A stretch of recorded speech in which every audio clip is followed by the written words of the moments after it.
Welcome to the Chronicles of the Christian Drama Queen podcast. I am your host and the original Christian Drama Queen, Lisa Schaefer, and I'm glad that you are here. I can promise you that I know what it's like to think like a lover of Jesus, but live like a hot mess every day. And if you can relate to that, listen, you're in the right place, because everything from the craziness of homeschooling my kids for 25 years to overcoming deep wounds of abandonment and abuse as a child, I want you to stay with me, sister, because I've walked down all of those paths and a lot more, and I've got decades of healing and hope to share with you. So here we go.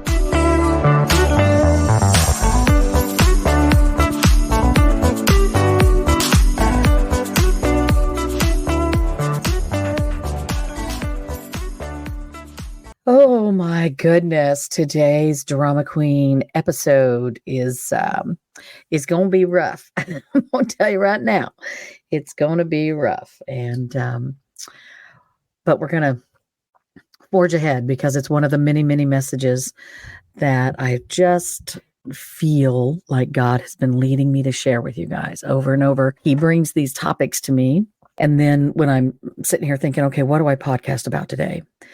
It won't be anything like I thought it was going to be. It won't be anything like what I thought it was going to be. Today, in the middle of discussing, I was actually visiting with someone else who is dealing with some grief.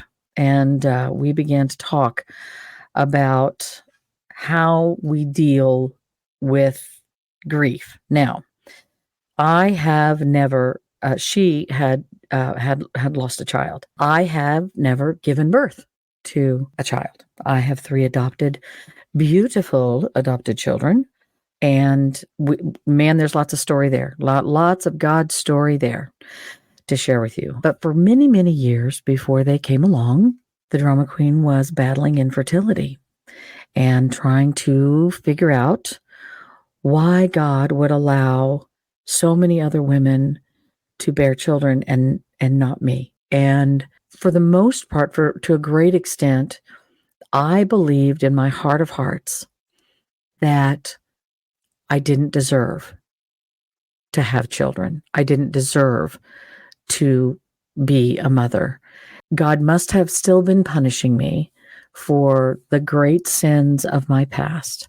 A lot of us have thoughts like that, and we think that He can't possibly forgive us. He can't possibly love us. And I deal with that in my Bible study, which, by the way, I mention every episode. People probably get tired of hearing it, but I'm sorry, but one of the goals of the podcast is to get the message out there from the Bible study that helps people break through bitterness to a place of forgiveness. And there's only freedom in that. There's only freedom in that. And so God does not need to be forgiven. He's the omniscient, omnipresent, omnipotent, most high God, and He does not need for me to forgive Him. But there have been times in my life where I've not understood why He was doing what He was doing. Many, many years ago, over 30 years ago. You guys, I'm going to cry during this episode. I'll tell you that right now. I'm going to tell you right now, there's going to be some weeping. If you're watching the video, you're just going to have to deal with my ugly cry because it's coming.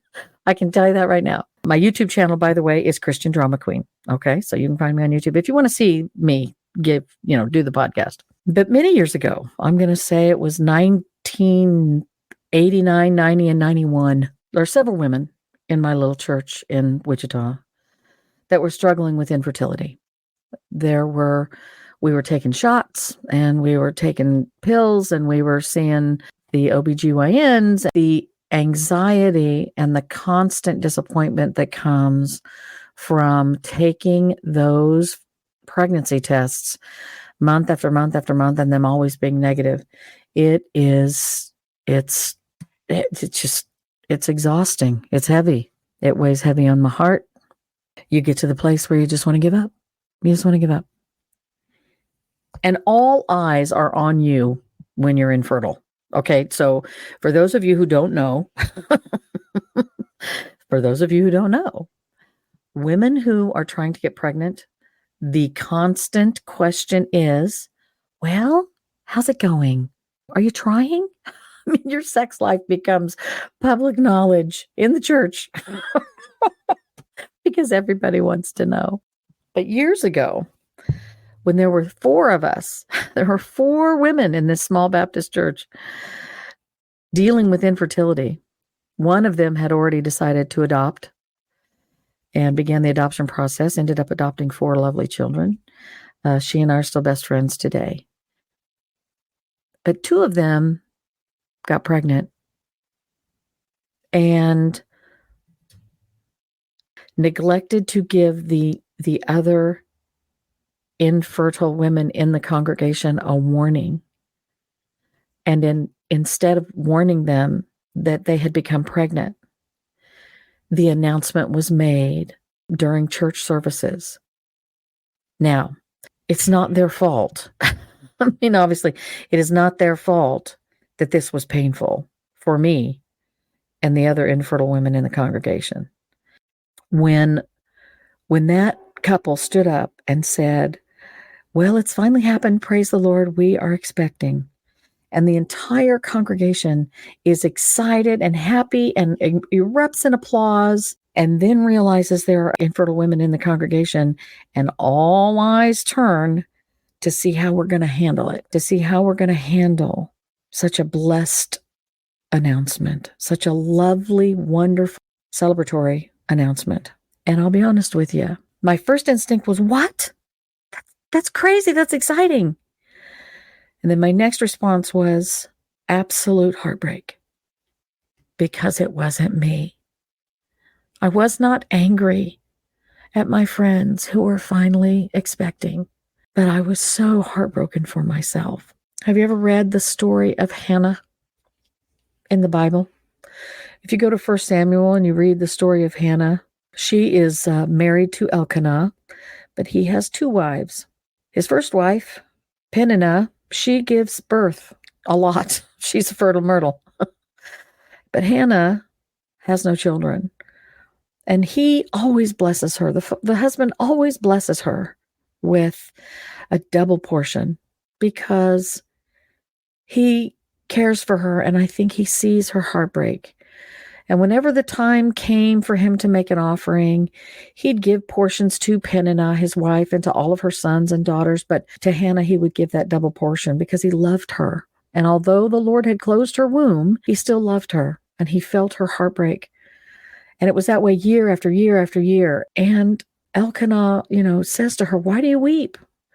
Why do you not eat? Why is your heart grieved? Am I not better to you than 10 sons? Am I not enough? He's saying, am I not enough? And I love my husband, but I got to tell you, when you want to be a mother and you want to give birth, they're not enough. It's not their fault. They're husbands and not children, but they're not enough. And Hannah went to God and said, oh Lord, if you will bless me, I will give this child back to you. I will do this. She makes this commitment. And listen to me, every infertile Christian woman on the planet makes that promise. If you will bless me with a child, I promise I will raise him to know you and love you and serve you and honor you. He will belong to you. I will dedicate him to you. We will negotiate with God and make every promise we can make. And that's what Hannah did.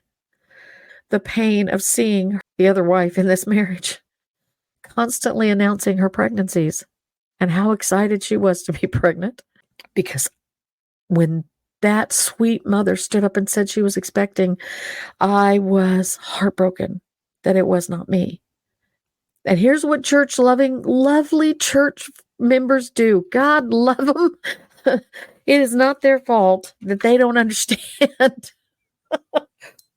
But we all do this. Christians do this. We have these platitudes that we say, and I'm blotting my face. Sorry. We have these things that we say, and one of the things that we say is to infertile women, you're next.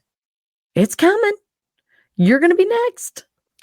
People don't mean to hurt you when they say that. They don't mean to break your heart with false hope. They're trying so hard to be encouragers. They really are. Months went by after this woman announced her pregnancy, and she had a beautiful baby.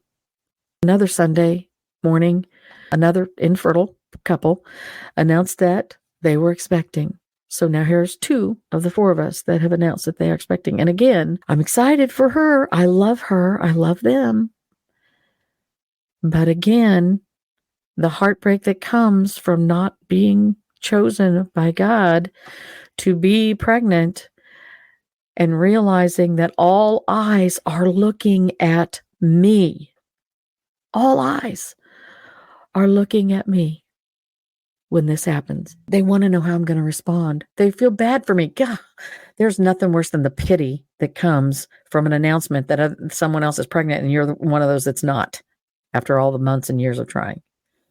It's just, it's just pity. It's just pity. It's compassion, obviously, but it's pity. They feel bad for you. And I feel bad for me too. I'll tell you right now, I didn't feel very good either. Okay. So, and again, sweet, loving, wonderful believers in my circle come to me and say, "You're next. You're going to be next. It's going to be you." So after years of trying, we finally decide we're not going to keep trying. We're going to stop trying. And we did. We stopped trying and we started to look at adoption. And now we have three beautiful children that are all adopted. So I have this problem of being in that situation and being infertile and wondering what God is doing and trying to figure out how I'm going to deal with those announcements as they keep coming all these different Sundays. It's brutal.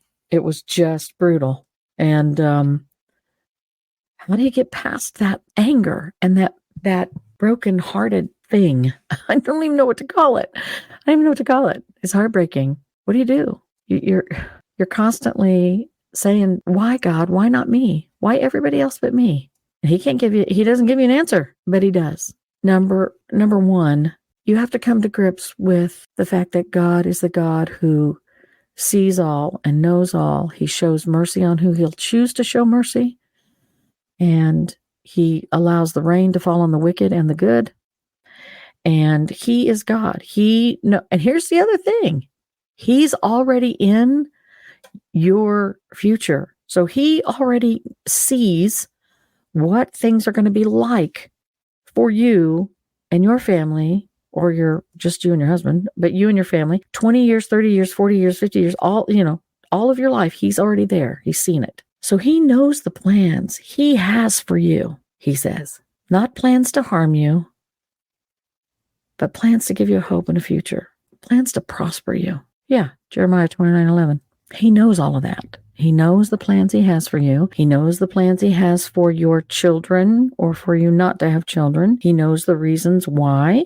He knows. Coming to grips with the idea that God does not lack love for you is a huge hurdle. I constantly felt as if it was something I had done that was preventing me. Maybe I didn't have anything to offer. Maybe I wasn't a good enough Christian, and I wouldn't be a good enough Christian to a child. I wouldn't be a good enough mother. I mean, come on, the stuff you think about is insane. The stuff that goes into your mind when you're having these conversations with God or with other people that are trying to help you through your infertility process. You just think you're thinking of all of these different things. Why? And here is the truth of the matter. You don't get to decide. It's not up to you. If God is the giver of life and he is the creator, he decides. Now, there came a point in my life as an infertile woman. Just if you guys have not seen Facing the Giants, I highly recommend it, especially if you're struggling with infertility, because there is this moment where the wife of the coach in this movie, who's trying to get pregnant, she has this moment alone with God where she says, "Yes, Lord, even though I don't get the life I think I want, I don't get to bear the child I think I want. I know I don't understand why you have taught me or given me a love for someone I have not even met. But if they never come to pass, if I never give birth, I will still love you, Lord. I will still love you, Lord. I will. The only way to address a broken heart is to make the decision that despite your pain and you not getting the life you think you're supposed to get, God is still God. He still loves you. His plan is perfect for you. You've got to get to a place where you can say to God, even though you ain't giving me the life I think I'm supposed to have, you are giving me the life you think I ought to have. And I know you love me because you've proven it. And I will love you back. I will love you back. So after several years of infertility and trying to get pregnant, we gave up and decided we would pursue adoption. And we thought, you know what? If we get pregnant after that, great. But if we don't, we're just going to keep offering ourselves to children. And we said to the attorney, said to God, if you bring them to us, we won't turn them away. And he brought 3. And they all have their own unique story to tell. Whatever heartbreak you are dealing with, whatever hardships you have gone through, I need you to understand, like Hannah, who God finally blessed with a child, and she surrendered Samuel over to the Lord, dedicated him to the Lord, and then she had more children. He loves you even when you do not have the life you think you're supposed to have. The pain and the suffering and the loss of children and the loss of jobs and the loss of this and that and the other. He knows. He's there and he's already in your future. And so when all eyes are on you and your brokenness, while others are clamoring in celebration, I want you to find that pit of your soul where the joy resides and grab hold of it and say, it doesn't matter what's happening in someone else's life. I've got Jesus, and that's enough. Right? Because you do. And he is. And I guess that's going to do it for me today, guys. Thanks for joining me today on the Chronicles of the Christian Drama Queen podcast. I am your host, Lisa Schaefer. There are lots of ways to find me on social media. Of course, I'm on Facebook, and I'm also available on YouTube. I have my own YouTube channel. It's called Christian Drama Queen. You can go check out the videos of these podcasts right there on that YouTube channel. There's a website that you can go to just find out a little bit more about me. It's ChristianDramaQueen.com, and you can always email me, same place, Lisa@ChristianDramaQueen.com. Don't forget to share me with a friend, guys. Like me, shoot me some hearts, fill out those comments, make sure that you've given me a rating or a review of some sort, because listen, the only way that other people find out we're here is for you to let them know that I'm here. And listen, we not only appreciate that, we really believe that God's going to use it. And I love you.